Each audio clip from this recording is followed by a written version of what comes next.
நெல்லை ஜெயா சமையல். இன்றைக்கி நம்ம சேனலில் வந்து தக்காளி மிளகு ரசம், ரசப்பொடி இல்லாமல் நம்ம அது எப்படி செய்யலாங்கிறத பார்க்க போகிறோம்.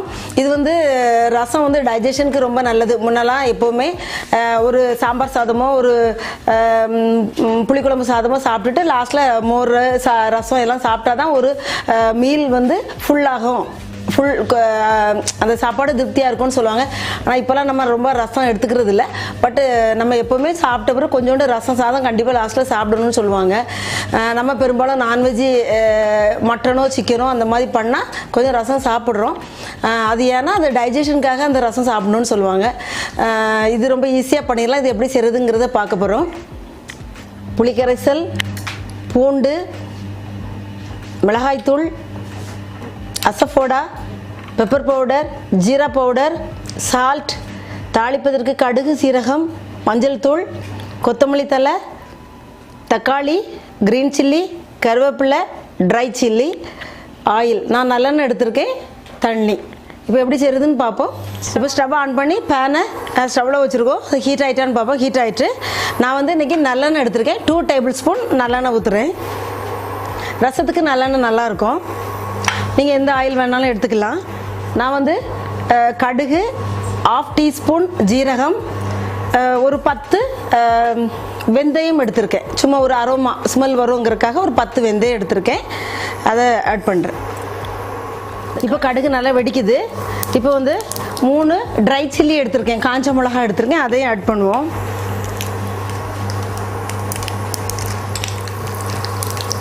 கொஞ்சம் கருவேப்பிலை ஆட் பண்ணுறேன். நான் வந்து ஒரு பிஞ்ச் அளவு அசஃபோடா பெருங்காய பவுடர் எடுத்திருக்கேன். அதை இது ஆயிலில் ஆட் பண்ணுவோம். 1/2 டீஸ்பூன் மஞ்சள் தூள் வச்சுருக்கேன், அதையும் ஆட் பண்ணுறேன். 1/2 டீஸ்பூன் சில்லி பவுடர் இருக்குது, அதையும் ஆட் பண்ணுறேன். ஒரு கலர் கொடுக்கும், அதனால் கொஞ்சம் ஒரு சில்லி பவுடர் ஆட் பண்ணியிருக்கேன். இப்போ வந்து நம்ம அந்த தள்ளி வச்சுருக்க அந்த பூண்டை அதில் ஆட் பண்ணலாம்.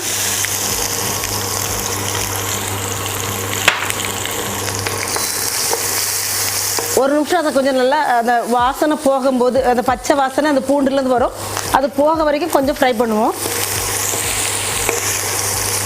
1 மினிட் ஆயிடுச்சு நான் ஃப்ரை பண்ணி.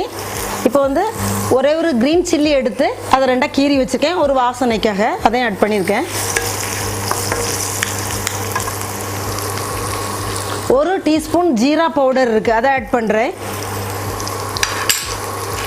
1 tablespoon pepper powder. Pepper பவுடருடைய காரம் தான் நான் நிறையா, ஸோ அதனால் 1 டேபிள் ஸ்பூன் ஆட் பண்ணியிருக்கேன். உங்களுக்கு கொஞ்சம் காரம் அதிகம் வேணும் இல்லை குறைய வேணும்னா அதுக்கு தக்க நீங்கள் கூட்டி குறைச்சி ஆட் பண்ணிக்கோங்க. அது இந்த எண்ணெயில் ஒரு நிமிஷம் அப்படியே லைட்டாக ஃப்ரை ஆகட்டும். ரொம்ப கருக வேக வேண்டாம், ஃப்ரை ஆக வேண்டாம். இப்போ வந்து ஒரு டொமேட்டோ எடுத்து நான் ஸ்மால் பீசஸாக கட் பண்ணி வச்சுருக்கேன். இது வந்து கொஞ்சம் நல்லா பழுத்த பழமானா கொஞ்சம் நல்லாயிருக்கும். அதை ஆட் பண்ணுறேன்.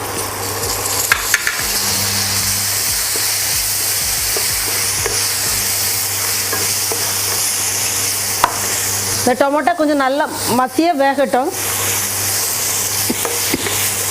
அந்த எண்ணெயிலே அது வேகட்டும். நம்ம அதுக்கு அது ஃப்ரை ஆகிறதுக்கு தேவையான உப்பு முதல்ல ஆட் பண்ணிக்கிடுவோம். கொஞ்சோண்டு உங்களுக்கு கல் உப்பு கிடச்சிச்சின்னா கல் உப்பு சேருங்க. இந்த மாதிரி குழம்புக்கெல்லாம் கல் உப்பு சேர்த்தா ரொம்ப டேஸ்ட்டு கூட கொஞ்சம் வித்தியாசமாக இருக்கும், நல்லா டேஸ்ட் இருக்கும். கல் உப்பு ரொம்ப நல்லதுன்னு சொல்கிறாங்க. அதனால் உங்களுக்கு இந்த மாதிரி மீன் குழம்பு, நம்ம தண்ணி ஊற்றி கொஞ்சம் அதை நம்ம பாயில் பண்ண வைக்கிறோம், அந்த மாதிரி குழம்புக்கெல்லாம் நம்ம கல் உப்பு ஆட் பண்ணலாம், ரொம்ப நல்லது. இந்த மாதிரி வெஜிடபிள் ஃப்ரை பண்ணுறதுக்கு நம்மளுக்கு வந்து பவுடர் டைப் தான் நல்லாயிருக்கும், ஈஸியாக அது வந்து உப்பு அதில் கரையும். அதனால் அந்த மாதிரி இதுக்கு நீங்கள் வந்து பவுடர் சால்ட்டு ஆட் பண்ணுங்கள். மற்றபடி கல் உப்பு நீங்கள் ஆட் பண்ணுங்கள், அந்த ஃப்ளேவரே வித்தியாசமாக இருக்கும். இதை 1 நிமிஷம் மூடி வைக்கிறேன். இப்போ ஒரு நிமிஷம் ஆயிருக்கு. நம்ம அதை ஓப்பன் பண்ணி பார்க்கலாம். தக்காளி மசிஞ்சிருக்கான்னு இன்னும் கூட மசியணும். நம்ம அந்த கரண்டி வச்சு லைட்டாக அதை அழுத்தி விடுவோம்.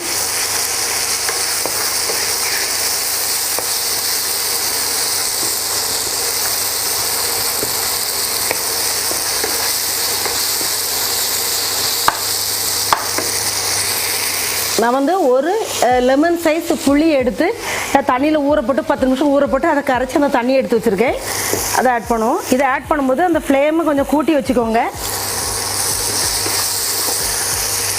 அது நல்ல ஃபுல் ஃப்ளேமில் அது இருக்கும்போது நம்ம இதை ஆட் பண்ணணும். அப்போ தான் அந்த கடாயில் ஊற்றும்போது சுருன்னு ஒரு சத்தம் கேட்கும். அது வந்து ரசத்தோடைய டேஸ்ட்டை கொஞ்சம் கூட்டி கொடுக்கும்.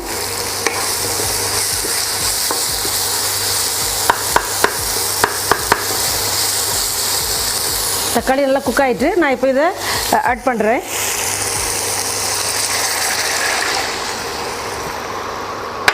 இன்னும் கூட நம்மளுக்கு புளிக்கு அந்த தக்காளிக்கும் தேவையான தண்ணி நம்ம ஆட் பண்ணிக்கலாம், நார்மல் வாட்டர்.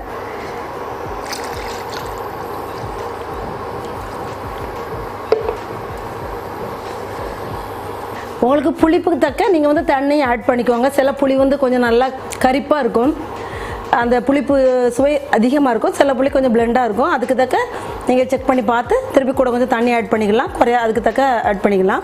இப்போ இதுக்கு தேவையான ஆல்ரெடி நம்ம கொஞ்சம் உப்பு போட்டிருக்கோம், இதுக்கு தேவையான அளவு உப்பு போட்டுக்கலாம். உப்பு நீங்கள் செக் பண்ணிக்கோங்க. எப்போவுமே ரசம் ரொம்ப கொதிக்கக்கூடாது. அப்படியே அந்த முறை அது மேலே அப்படி கூடி வரும்போது நம்ம ஆஃப் பண்ணி இந்த கொத்தமல்லி இலை அந்த கருவேப்பிலை எல்லாம் திருப்பி ஒருக்கா அதை மேலே ஸ்ப்ரெட் பண்ணி நம்ம மூடி வச்சு ஒரு 5 மினிட்ஸ் கழித்து நம்ம ரசம் ஊற்றி சாப்பிட்லாம். ரசம் கொதிச்சா அது டேஸ்ட் நல்லா இருக்காது. நம்ம இதை மூடி வைக்கலாம், அந்த முறை கூடி வர்றதுக்கு மூடி வைக்கலாம். இப்போ வந்து இந்த மாதிரி ஒரு கொதி வந்துருச்சு. ஃபுல்லாக கொதிக்கக்கூடாது, இந்த மாதிரி நுரக்கூடி லைட்டாக ஒரு கொதி வந்தோடனே நம்ம அதை ஆஃப் பண்ணிடணும். நான் வந்து கொத்தமல்லி இலை நல்லா பொடுசாக கட் பண்ணி வச்சுருக்கேன். நிறைய கொத்தமல்லி இலை போட்டால் கொஞ்சம் நல்லாயிருக்கும். அதோடைய ஃப்ளேவர் அந்த கொதியில் அந்த கொதி தண்ணியில் அது நல்லா இறங்கி நல்லாயிருக்கும் ரசம் சாப்பிட்றதுக்கு. கொஞ்சம் கருவேப்பிலையும் நான் பொடுசாக கட் பண்ணி வச்சுருக்கேன், அதையும் ஆட் பண்ணுறேன். பச்சை கருவேப்பிலை ஆட் பண்ணி கொஞ்சம் அப்படி கலக்கி விட்டுருங்க. உப்பு காரெல்லாம் செக் பண்ணிவிட்டு அப்படி கலக்கி ஒரு 5 மினிட்ஸ் மூடி வச்சுட்டு நம்ம சாதத்தோட ரசம் சாதம் ப்ளஸ் பெப்பர் சிக்கன் ரொம்ப நல்லாயிருக்கும்.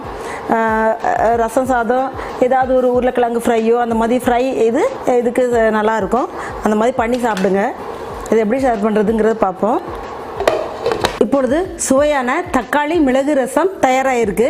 ரசப்பொடி இல்லாமல் நான் மேக் பண்ணியிருக்கேன். இந்த வீடியோ உங்களுக்கு பிடிச்சிருந்தா இதை லைக் பண்ணுங்கள், ஷேர் பண்ணுங்கள், சப்ஸ்கிரைப் பண்ணுங்கள், உங்கள் ஃப்ரெண்ட்ஸோடு சொல்லுங்கள், கமெண்ட் பண்ணுங்கள். நாளைக்கு அடுத்த ஒரு வீடியோட உங்களை சந்திக்கிறேன். அன்டில் தென் உங்கள் ஜெயா ஜஸ்டின்.